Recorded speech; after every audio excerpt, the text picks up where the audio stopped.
When we're training in meditation, it's important that our good intentions extend beyond the simple act of closing our eyes.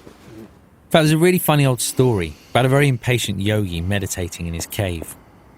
Wondering what the yogi was up to, a traveller passing by asked him, excuse me, do you mind if I stop in? The yogi, being very disciplined, kept his eyes shut and continued without saying a word. Thinking the yogi must be a little hard of hearing, the traveller said a little louder, excuse me, do you mind if I come in? Eventually the yogi opened his eyes and said, can't you see? I'm trying to meditate. Apologising, the woman went on her way. But she hadn't got very far before she started to think, I wonder what kind of meditation he's doing. So she returned to find the yogi sitting in quiet contemplation.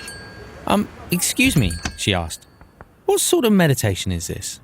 The yogi, letting out a big sigh, said, I'm meditating on patience.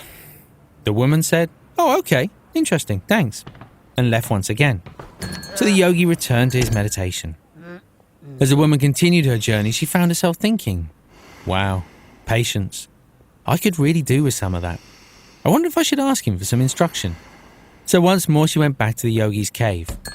But so infuriated by all the interruptions, this time the yogi jumped up and screaming and shouting chased the traveller out of the cave. Clearly, training the mind is about much more than sitting still with our eyes closed. It's about bringing a gentle and flexible approach to our practice, and as a consequence, into the world around us. The conditions may not always be easy, but the journey's about embracing them, making these so-called obstacles part of our practice. The practice of resting the mind in awareness, at ease with ourselves and at ease with the world around us.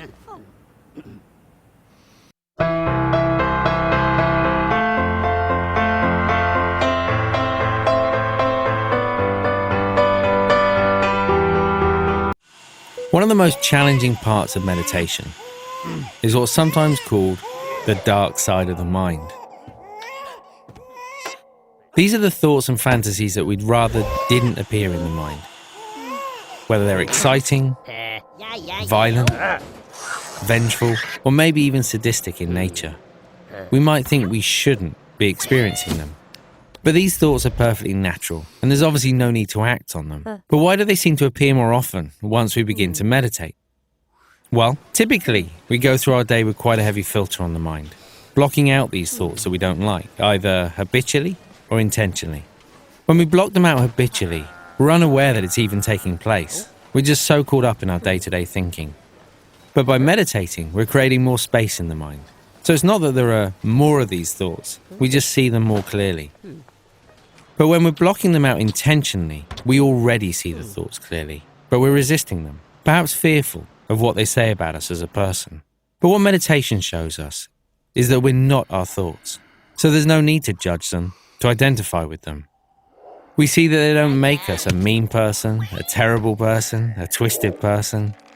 And it's through this process that we discover peace of mind, allowing thoughts to come and go, at ease with the mind, exactly as it is.